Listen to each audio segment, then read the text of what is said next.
Welcome everyone to another Ref Brandon and the Todd Family YouTube video. Wherever you are, whatever you may be doing, thank you so much for making Ref Brandon and the Todd Family part of your day. We always greatly appreciate it. I wanted to come back on here on this Sunday night and discuss the college football new AP poll that came out early this afternoon. I also want to talk about a couple of coaches who have been fired today. And I think both coaches knew they were getting fired, and I think pretty much every college football fan knew they were getting fired. It was just a matter of when, and it was today for both coaches. But this morning, before church, me and some Georgia fans that I go to church with were talking about the new college football AP poll and what we thought it would look like, and they were saying it was going to be Georgia at number one, and I said, well, it's a possibility. I could see them being number one, but I don't think they will be because generally, most of the time, if there's an undefeated team in a Power Four conference, that team is undefeated because it's so hard to go undefeated. By the way, if you check in live with us, please feel free to leave a comment down below. I did a video earlier today and ended up being about 40 minutes long, and that was not my intention going into it, but it wound up being about 40 minutes almost because I was getting so many live comments and giving feedback along the way. I loved reading everybody's comments as I go, so if you check in live, please feel free to leave a comment down below while you're here. Make sure you give the video a like and a thumbs up. Subscribe if you have not yet subscribed. Our numbers have been slowly but surely building in the last couple of weeks, and I enjoy seeing that. But Oregon is the new number one team because they are undefeated, and they were number two going into the weekend, so that's only a one spot jump because of the Texas loss. Georgia is number two, followed by Penn State, Ohio State, and Texas.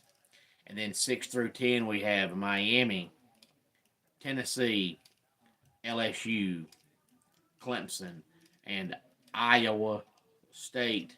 And then we have the Cougars, BYU number 11, followed by Notre Dame, Indiana, Texas A&M, and Alabama. Saucy, good to have you here. And then we have Kansas State at number 16, Boise State 17, Ole Miss 18, Pittsburgh 19, and Illinois number 20. And then we have Missouri, SMU, Army, Navy, and Vanderbilt rounding out the top 25. Hard to believe that Vanderbilt is ranked. But I personally was not surprised to see Oregon the new number one team because of the fact they are undefeated. And it's so hard to go undefeated right now among the Power Four conferences. The only undefeated teams, I believe, are Oregon, Penn State, Indiana from the Big Ten, and then we have Miami and Pittsburgh in the ACC, and then we have Iowa State and BYU in the Big 12. So 7 undefeateds left among the Power Four conferences and nobody in the SEC. And then, of course, we have Liberty and Army and Navy. So 10 undefeated teams overall, but 7 among the Power Four conferences. And I'm sure by the time the season's over, we'll probably have 0 undefeated teams like usual, maybe 1. And that's generally about all you see. But Oregon being number 1 does not surprise me at all. Alabama has no business being number 15, but we all know by now it's Alabama. Alabama could lose again next weekend. They're still going to be ranked. It's Alabama. One of my biggest complaints about the 14 playoff was that I knew that almost every year, despite their record, they were getting in, and they did.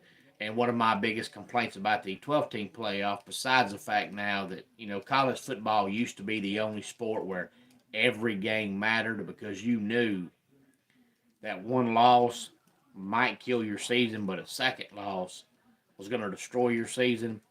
So every single game in the regular season mattered in college football.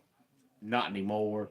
Now you can go into a weekend and lose, and it's like, oh well, we'll try again next weekend.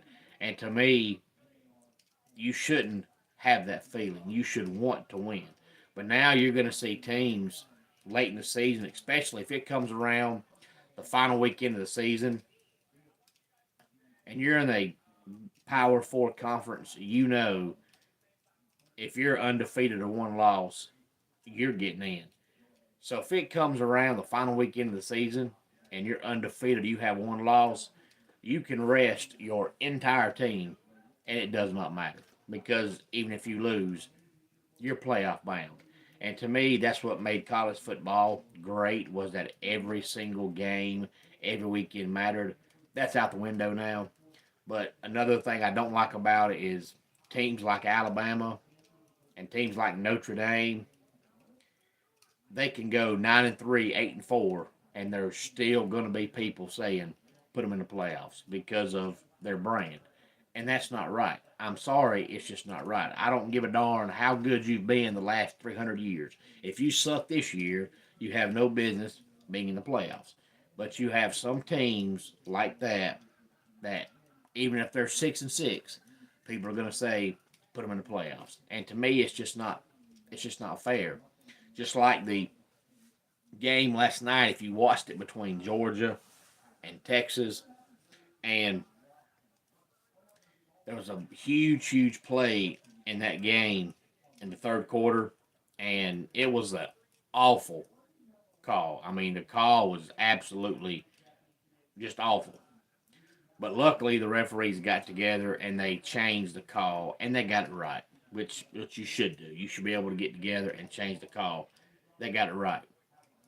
But I've heard some Georgia fans in the past 24 or so hours say that, Georgia should get preferential treatment. They're one of the blue bloods of the SEC. They should get favoritism. No, you shouldn't. No team should get favoritism.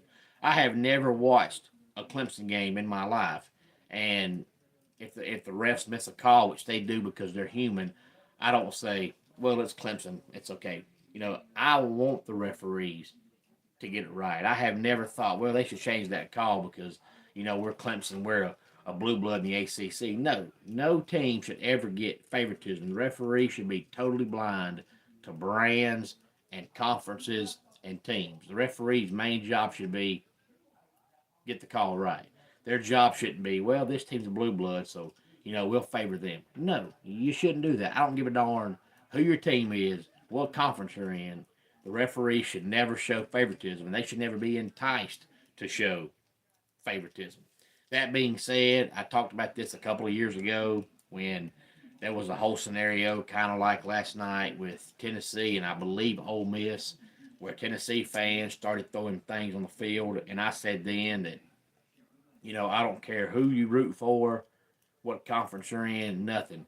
There's never justification for anybody to throw anything on the field. I'm sorry. If you're such an idiot and you're so dumb and you're so childish that you want to throw things on the field because you think there was a bad call in the game, don't go to a game. And I say that because, first of all, you come across as an idiot.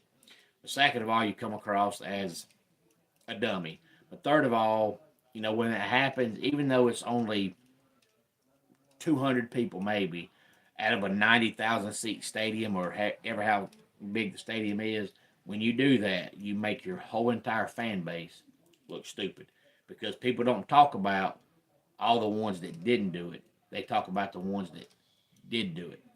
So if you're going to go to a game and be childish and be a moron because you think the rest missed a call, don't go to a game because you're making your team look like a bunch of idiots, and you make your fan base look like a bunch of idiots. So even if you think there was a missed call, there's never justification to be a 12-year-old. There's never justification to be a moron. I'm sorry, it's dumb. I don't get to go to games much anymore because of the wrestling business. But even when I was a much younger person, when I was going to games, I never thought, you know what? I think I'm going to take my bottle and throw it on the field. No, it never crossed my mind. Even if I was 12, it wouldn't cross my mind. But sure, as an adult now, it doesn't cross my mind.